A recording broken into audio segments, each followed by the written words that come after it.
اس نوعیت کی درخواستیں ذاتی حیثیت میں دائر نہیں ہو سکتی۔ سپریم کورٹ کے رجسٹرار آفس نے چیف جسٹس پر اعتراض پر مبنی درخواستیں اعتراض لگا کر واپس کر دیں۔ شوکت بسرا سمیت 5 فریقین نے ذاتی حیثیت میں چیف جسٹس کی بینچ میں شمولیت پر اعتراض کیا تھا۔ پی ٹی آئی رہنماؤں نے موقف اختیار کیا تھا کہ ایڈوکیٹ آن ریکارڈ درخواست دائر کرنے سے انکاری ہیں۔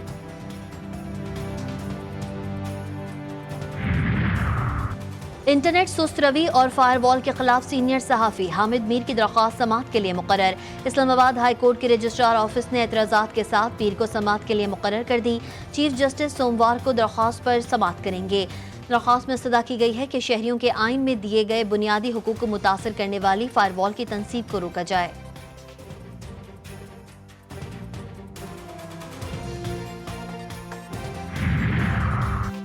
اور منکی پاکس کی احتیاطی تدابیر جوتے کی نوک پر، پشاور اور اسلام آباد ایئرپورٹ پر منکی پاکس وائرس ایڈوائزری کی کھلی خلاف ورزی۔ ایئرپورٹ اتھارٹی حکام کا فوٹو سیشن، ایئرپورٹ اتھارٹی افسران بغیر ماسک اور احتیاطی تدابیر کے فوٹو سیشن کرتے رہے۔ پشاور اور اسلام آباد ایئرپورٹ پر منکی پاکس روک تھام کے لیے ماسک لازمی قرار دیا گیا ہے۔ پاکستان کی کئی ملٹی نیشنل کمپنیوں کے دفاتر دبئی منتقل، مزید کمپنیاں اڑن چھو ہونے کی تیاری میں۔ دبئی چیمبر آف کامرس کی رپورٹ کے بعد پاکستان بزنس کونسل نے خطرے کی گھنٹی بجا دی۔ معاشی ترقی کے پائیدار منصوبے کے لیے اعلیٰ سطح کی کمیٹی قائم، وزیر خارجہ اسحاق ڈار 7 رکنی کمیٹی کے سربراہ ہوں گے۔ کمیٹی خود انحصاری پر مبنی معاشی ترقی کا منصوبہ تیار کرے گی۔ برطانوی معیشت بھی رائے کے لیے دستیاب ہوں گے۔ لاہور سمیت ملک کے مختلف شہروں میں موسلادھار بارش، جل تھل ایک ہو گیا۔ گجرانوالہ، جھنگ، گجرا، سانکلا ہل اور نانکانہ صاحب میں بھی تیز بارش۔ فیروزوالا، مرید کے احمد پور، شرکیہ اور کوٹ ادو میں بھی بادل جم کر برسے۔ نشیبی علاقے زیرآب آ گئے، سڑکیں تالاب کا منظر پیش کرنے لگی۔ اسلام آباد میں بھی موسلادھار بارش، گرمی کا زور ٹوٹ گیا۔ زیارت، بارکھان، کوہلو، نصیر آباد، جھلمکسی، جعفر آباد اور اوسطا محمد میں بھی بارش۔ مانسون سسٹم کا رخ تبدیل، کراچی میں موسلادھار بارش کا امکان ختم۔ مانسون سسٹم وسطی بلائی سندھ اور بلوچستان کی جانب بڑھنے لگا۔ جیکب آباد، لاڑکانہ، دادو، شکارپور، گھوٹکی اور سکھر میں تیز بارش کی پیشگوئی۔ فیصل آباد میں بارش کے باعث سیمنٹ فیکٹری کے کچے کمرے کی چھت گر گئی۔ کمرے میں سوئے ہوئے 3 مزدور ملبے تلے دب کر جاں بحق۔ ایک محنت کش کو ریسکیو اہلکاروں نے زخمی حالت میں نکالا۔ لاہور کے علاقے کوئن چوک وارث روڈ پر بارش کی وجہ سے چھت گرنے کا واقعہ، 2 افراد کو ملبے سے نکال لیا گیا۔ بھارت نے ایک مرتبہ پھر آبی جارحیت شروع کر دی، دریائے ستلج میں بڑا ریلا چھوڑ دیا۔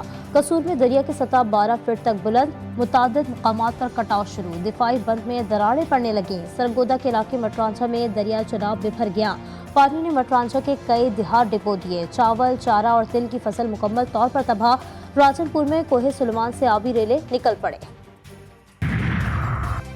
چکر گڑھ میں دریائے راوی میں نچلے درجے کا سیلاب، ظفروال میں نالا ڈیک میں نہاتے ہوئے 3 ٹک ٹاکر ڈوب گئے۔ لیاقت پور میں کرنٹ لگنے کے باعث خاتون اور مرجان کی بازی ہار گئے۔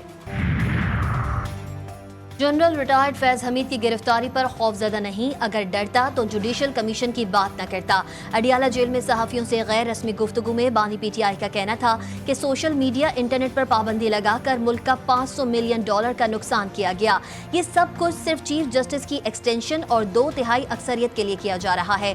چیف جسٹس نے ہماری مزید 3 وکٹیں گرا دیں۔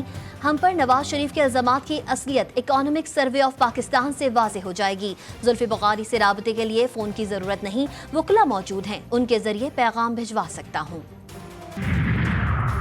بانی پی ٹی آئی نے ملک کے خلاف سازشیں کی، فیض حمید ان کے ساتھ شامل تھے۔ وفاقی وزیر اطلاعات عطا تارڑ کہتے ہیں پاک فوج میں خود احتسابی کا اپنا میکینزم ہے۔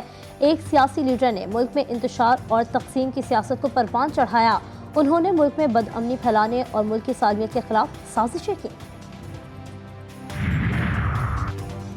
شیر افضل مروت کی بانی پی ٹی آئی سے ملاقات ہو گئی۔ اڈیالہ جیل کے باہر میڈیا سے گفتگو میں پی ٹی آئی رہنما بولے، میں نے ہاتھ ملایا تو بانی پی ٹی آئی نے گلے لگایا۔ ملاقات میں 2 طرفہ گلے شکووں کا تبادلہ ہوا۔ بیرسٹر گوہر کے سامنے 22 اگست کے جلسے سے متعلق ذمہ داری سونپی گئی ہے۔ پارٹی سے اختلافات بانی پی ٹی آئی کے کہنے پر ختم کر رہا ہوں۔ شیر افضل مروت نے پارٹی رہنماؤں کے متعلق دیے گئے ریمارکس پر معافی مانگ لی۔